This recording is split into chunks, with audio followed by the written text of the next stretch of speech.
चलिए, ब्रेक के बाद आप देख रहे हैं बहस बिहार की। हमारे साथ मृत्युंजय झा नेता बीजेपी से जुड़े हुए हैं, ऋतु जायसवाल प्रवक्ता आरजेडी से, चंद्रप्रकाश जी नेता कांग्रेस से और डॉक्टर संजय कुमार वरिष्ठ पत्रकार हमारे साथ मौजूद हैं। तो 3 सवाल आपके पास थे, 3 क्या 4-5 सवाल थे। अब जरा बताइए मृत्युंजय झा जी, एक एक सवाल का जवाब। देखिए, अभी जैसे ऋतु जायसवाल जी ने कहा तो मुझे आश्चर्य लग रहा था कि इन्होंने कहा कि ऐसा कोई बीच में छोड़ दिया जाता है। मैं कहना चाहूँगा कि जब बिहार सबसे अग्रणी राज्य है, जहां पूर्व सैनिकों की बड़ी संख्या में, आज संजय जी जब जिक्र कर रहे थे, कोई थाना नहीं है जहां सैप के जवान नहीं है, तो ये बिहार एक ऐसा अपने आप में बड़ा उदाहरण। चलिए, संजय जी का नाम लिया तो जिन जिन लोगों का नाम लेंगे उनके साथ विंडो में इनको ले आइए। दूसरी, ठीक है, संजय जी ही काटेंगे। दूसरा इन्होंने जिक्र किया कि भाई हम जो है, जो अवसर देने की बात हुई। हर एक स्टेट ने कहा है कि हम अपने प्रदेशों के अंदर उनको बहाली में प्राथमिकता देंगे। और आप देख रहे होंगे कि जब भी इस प्रकार की बहाली होती है, 25% बहाली की बात की गई, सरकार ने किया है कि 25% लोगों की बहाली होगी, लेकिन जो बड़ी संख्या में ऐसे वैकेंसी है उन जगहों पर हम नियुक्ति कर सकते हैं। इसमें कोई ऐसा नहीं है कि नहीं कर सकते हैं, ऐसा नहीं, स्पष्टता के साथ बताया गया है। हमने प्रदेश की सरकार बिहार के अंदर भी कहा है कि इस प्रकार के प्रावधान करना चाहिए और इसमें हमको उनको छूट देनी चाहिए। संजय जी, अगर संतुष्ट नहीं होंगे तो सवाल आप पूछ सकते हैं उनसे। जी स्क्रीन पर है। एक सवाल इनसे मैं इनसे सवाल जानना चाहता हूं कि अगर 2 सालों से सेना में भर्तियां नहीं हुई तो क्या आपके पास पोस्ट वैकेंट नहीं है क्या, कि जो इस स्कीम के तहत आप लाए? स्कीम की जरूरत पड़ी क्यों आपको? इसलिए कि आप पेंशन से बचना चाहते हैं, इसलिए कि आप उनको गारंटी देने से बचना चाहते हैं। और ये 6 महीना की ट्रेनिंग में कौन सा आप आर्मी तैयार कर दीजिएगा देश के लिए? अगर शॉर्ट सर्विस कमीशन की बात भी करते हैं तो उसमें भी 2 साल की ट्रेनिंग है, ठीक है, उनका 7 साल का ही टेन्योर है, उसमें भी पेंशन नहीं है, लेकिन उसके लिए भी एटलीस्ट 2 साल की ट्रेनिंग है। और 6 महीने की ट्रेनिंग में और इनसिक्योर्ड नौजवानों को उसके भरोसे क्या आप चाहते हैं कि बेहतर भारत बना लेंगे, बेहतर बिहार बना लेंगे? और दूसरी चीज, एक चीज और मैं सवाल कर देता हूं कि 2% पूर्व सैनिकों को ही अभी तक देश में नौकरी दी गई है। प्रदेश की अभी आप चर्चा कर रहे थे, प्रदेश की मैं बात बता रहा था आपको। दूसरी बात मैं जरूर कहना चाहूंगा कि ये भी स्पष्टता होनी चाहिए कि आज जैसे 4 साल की है, सबको सैलरी बेस है, और आफ्टर ये बोले के बाद फिर 25% बहाली की बात है, और जो अलग से सीट वैकेंट है उसकी अलग प्रक्रिया, कोई इसी प्रक्रिया के अंतर्गत होगा, ऐसा कोई विशेष नहीं बताया गया है। स्पष्ट एज बचेगा तब तो इस प्रक्रिया के तहत कह रहे हैं वो समझिए ना। नहीं, एज बचेगा उनका, फोर्सेस की बात की जा रही है, पहले एज को बचाइए। देखिए विवेक जी, ये मैं इनको स्पष्ट करना चाहता हूँ, बहालियां कई प्रकार की होती है। कोई यूपीएससी का परीक्षा, कोई बीपीएससी का देता है, कोई टीचर का देता है, अलग अलग वैकेंसियां होती है। अग्निवीर के लिए प्रावधान किया गया है, जो अग्निवीर में जाना चाहते हैं उनके लिए ये सुविधाएं व्यवस्थित की गई है। बाकी बहाली नहीं होगी, बाकी वैकेंसी को नहीं भरा जाएगा, इसके बारे में नहीं कहा गया है। और यही कंफ्यूजन है, और इसी कंफ्यूजन के कारण आज इस प्रकार का माहौल खड़ा हुआ है। यह अग्निवीर के लिए एक अलग पॉलिसी लाई गई, जो हमारे देश में, दुनिया के अंदर 80 से 90 देश ऐसे हैं। अच्छा, एक बात बताइए, प्रत्येक लोगों को एक बात बताइए। नहीं, मेरी सुनिए, लेनी होती है। मेरी सुनिए, मुझे एक चीज बताइए, जिन लोगों का फिजिकल, सुनिए ना, जिनका मेडिकल और फिजिकल हो गया है, जिनका मेडिकल और फिजिकल हो गया है, तो क्या आप जिनका रिटर्न होना था वो चाह रहे थे कि भाई रिटर्न होता, उसके बाद एक लंबी पारी हम खेलते, तो खत्म कर दिया ना आपने? नहीं, ये अग्निवीर के लिए प्रावधान किया है ना हमने, अग्निवीर के दृष्टिकोण से, तो उसको किस दायरे में लाएंगे आप? उसके लिए किया है। और बाकी जो एग्जाम होंगे, बाकी जो कौन से बाकी एग्जाम वो अतिरिक्त अग्निवीर के लिए जो लाया गया अभी सामने, वो अग्निवीर के दृष्टिकोण से ये सब आप समझ पा रहे हैं डॉक्टर संजय? ये प्रावधान लाए गए हैं, और ये बातें अन्य के लिए नहीं है, और ये सबको जोड़ दिया गया है कि अब आर्मी में बहाली नहीं होगी। घुमा के रख दिया मृत्युंजय झा जी आज आपने, मुझे घुमा के रख दिया। आप बताइए, डॉक्टर संजय जी को भी दिमाग लगाना पड़ रहा है। हाँ, एक चीज मैं स्पष्ट पूछना चाह रहा हूं, लोग समझ गए कि अग्निवीर चाहे वो अग्निवीर का नहीं मामला है, अग्निवीर का मामला नहीं है, अग्निवीर के लिए तो 47,000 का है मामला। ये वायुसेना हो, थल सेना हो, देश में ये वैकेंसी कहाँ है आपके पास? उसके कारण इस प्रकार का माहौल दूषित हो रहा है। अरे दूषित छोड़िए ना, दूषित को तो ठीक कर लेंगे। बताइए ना, जो सवाल है आपसे वो बताइए ना।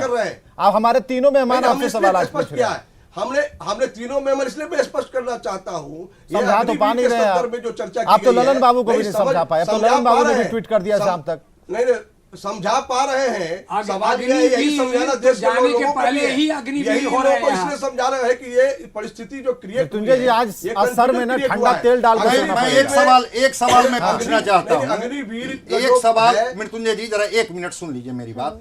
मैं कह रहा हूं कि जो इनके पास आंकड़े हैं उसमें 1 करोड़ की रिक्तियां हैं। रक्षा विभाग की बात ये कर ले, उसकी वैकेंसी कब आ रही है ये बता दें। ठीक है, अग्निवीर के लिए एक स्कीम आपने बना दिया, बिल्कुल, उसमें जिसको जाना होगा उसका चॉइस होगा, लेकिन बाकी जो सैंक्शनड पोस्ट हैं जिसकी रिक्तियां वैकेंट है उसका वैकेंसी कब आ रही है ये जरा स्पष्ट कर। सवाल अभी संजय जी पूछ रहे थे तो मुझे भी आता है, मैं सरकार नहीं बैठा हूं, मैं भारतीय जनता पार्टी का प्रतिनिधि बैठा हूं। जहां तक सवाल है अग्निवीर के पॉलिसी जो आई है, इसकी बहाली की प्रक्रिया, उसके बारे में स्पष्टता करने आप ये सरप्राइज वाले हैं, हम लोग तो सरप्राइज हो ही रहे हैं, आप भी सरप्राइज वाले, हम लोग को पता ही नहीं था। और ये बहाली कब आएगी, सैनिक की बहाली? चलिए छोड़िए संजय जी, जरा बढ़ते हैं। अब अगली बात चंद्रप्रकाश जी को लाइए। चंद्रप्रकाश जी अपना सवाल दीजिए भाई। चंद्रप्रकाश जी, समय काफी कम होता है, जरा सवाल दीजिए। उसके बाद ऋतु जी, हाँ ऋतु जी आ रहे हैं। ऋतु जी 1 मिनट, आप थोड़ा पानी उनी पीजिए, हम आते हैं। चंद्रप्रकाश जी जरा पूछिए आप ही।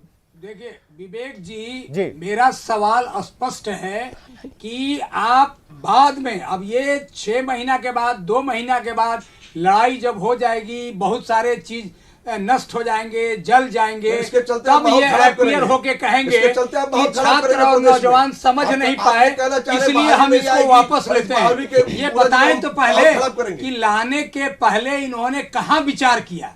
ये नया स्कीम आया है, बताइए ना कि ये एम्प्लॉयमेंट कैसे है, ये किस दृष्टिकोण से नियोजन है, किस दृष्टिकोण से ये रोजगार इसको कहते हैं, ये बताएं। अब तो सवाल है कि जबरदस्ती कोई बात करे इसका कोई उपाय नहीं है, लेकिन आप ये मान के चलिए कि सरकार ने जो किया है इसमें इनका फेल्योर है, ये इनको वापस लेना पड़ेगा।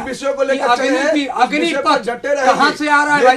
ये अग्निपथ है कि पानीपत हो गया? अभी तो सब जगह लोग इस बेहाल हो गए, सब जगह लोगों में एक आक्रोश उत्पन्न हो गया कि आप ऐसा एम्प्लॉयमेंट। अच्छा, ये भी सेना के साथ, जहाँ पाकिस्तान से हम जूझ रहे हैं, चाइना कब्जा करके बैठा है हमारे क्षेत्र को, वहां हम लड़ रहे हैं। ऐसी परिस्थिति में सेना के साथ छेड़छाड़ करना देश के हित के खिलाफ है, और ये राष्ट्रवाद की बात करते हैं तो राष्ट्र को ही इन्होंने खतरे में डाल दिया। मृत्युंजय जी, सवाल तो ठीक है ना, सवाल तो चिंता होगी ना, आम नागरिक है तो चिंता तो होगी ना, प्रवक्ता से पहले तो आम नागरिक है। हमें जरा ये बताइए ना कि ये समीक्षा जो भी की हो, हमें जरा एकदम बिल्कुल क्लियर बताइए कि ये सेवा करने के लिए जाएंगे, पैसा कमाने जाएंगे। आज तो आप देखते हैं कि घुसपैठिए आराम से पैसा देकर के घुस जाते हैं। सुनिए ना, आज की तारीख में घुसपैठिए तो घुस जाते हैं पैसा देके, जिनकी नौकरी सिक्योर है। हमें जरा ये बताइए, शराब बिहार में शराब आ जा रही है ना, बॉर्डर पार करके शराब आ जा रही है ना, निष्ठावान लोग है ना, सभी लोग है ना।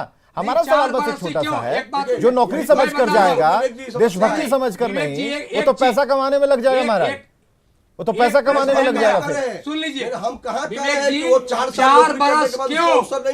मैं बता रहा हूँ 4 बरस क्यों? 4 बरस इसलिए कि 5 बरस अगर हो जाता तो इनको ग्रेच्युटी भी देना पड़ता। जो सरकार ग्रेच्युटी भी नहीं दे, जो आदमी 5 वर्ष नौकरी कर लेता है ना, वो उसको देश में कानून है। ग्रेच्युटी भी बचा ली आपने मृत्युंजय झा जी, ये भी कांग्रेस का आरोप है। 5 साल करते तो ग्रेच्युटी मिल जाती है, वो भी बचा लिया आपने। देश में कानून है कि सरकारी क्षेत्र में और गैर सरकारी क्षेत्र में, निजी क्षेत्र में काम करने वाले कोई भी कर्मचारी अगर हमें लगता है चंद्रप्रकाश झा जी को मौका देना चाहिए बोलने का। देखिए होता क्या है कि ये आवाज की उतार चढ़ाव में चीजें दब जा रही है कि वो बोल क्या रहे हैं, क्या वो तर्क वाला बात भी बोल रहे हैं या फिर नहीं बोल रहे हैं, तो सुनना जरूरी है। तो रुकिए, जरा रुकिए मृत्युंजय झा जी, रुकिए, हम जरा सवाल भूल गए थे। कहा ना कि आज आपने पूरा हौच-पौच कर दिया है।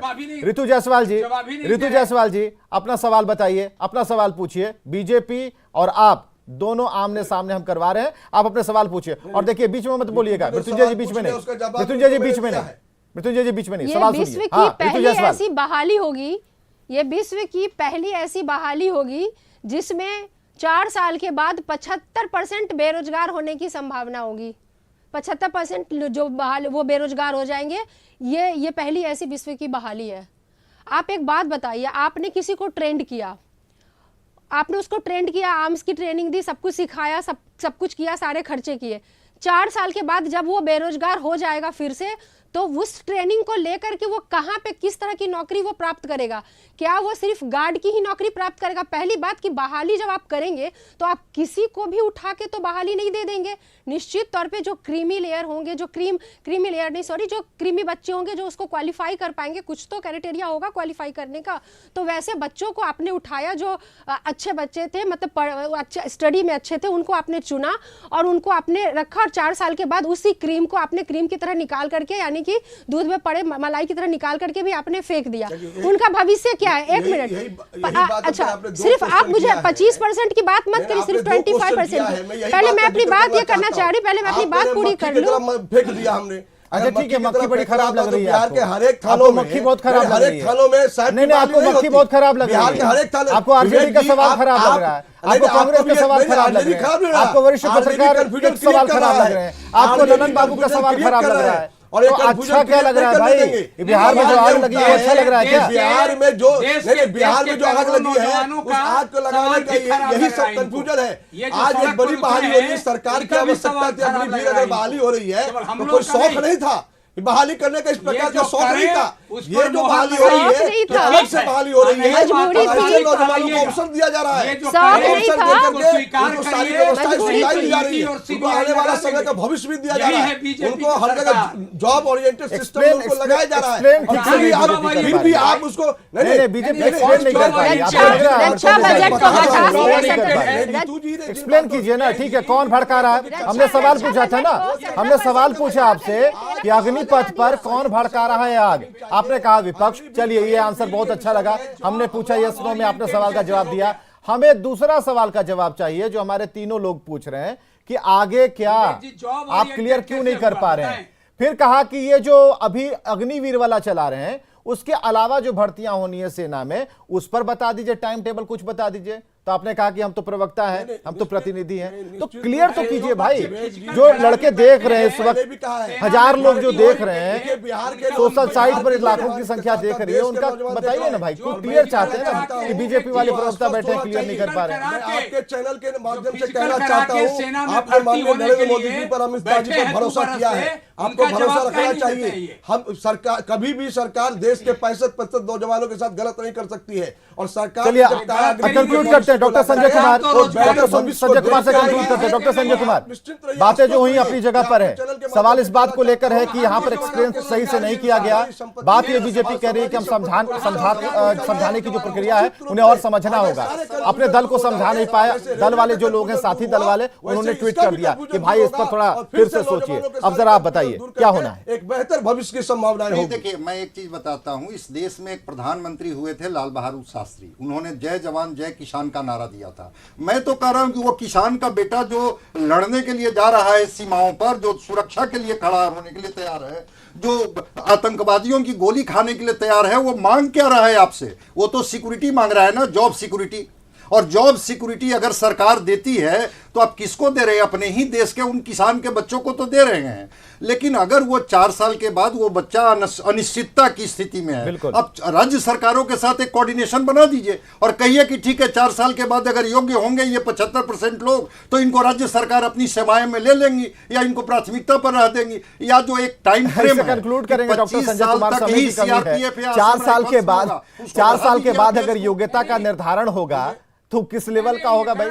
4 साल के बाद फिर आप उस पैरामीटर पर कसिएगा। आप देखिए ना, इतने बड़े पैमाने पर बहाली होती है, बड़े बड़े कंपटीशन से पास करते हैं, सरकार ऊपर आईआईटी से लेकर बीआईटी तक खर्चा करती है, सरकार योग्य आदमी बनाती है। नहीं तो आप तो योग्यता के लिए ले जा रहे हैं ना, 6 महीने की ट्रेनिंग दीजिएगा, 4 साल सर्विस करेगा वो लड़का, तब तो ये बढ़िया हो जाएगा ना। तो सारे बच्चे अच्छे हो जाएंगे ना, सारे ट्रेंड हो जाएंगे, स्किल्ड हो जाएंगे, कहीं कोई कमी नहीं रहेगी। फिर उसमें से दूध में से आप मलाई को छाटेंगे, फिर फटा हुआ दूध में से फिर कुछ और निकालेंगे, फिर कुछ और प्रोटीन तैयार कीजिएगा। तो बड़ा ही बहस का एक बड़ा पैमाना, बड़ा कैनवस है। तो बहुत बहुत शुक्रिया आप सभी का आने के लिए, इस डिबेट का हिस्सा बनने के लिए।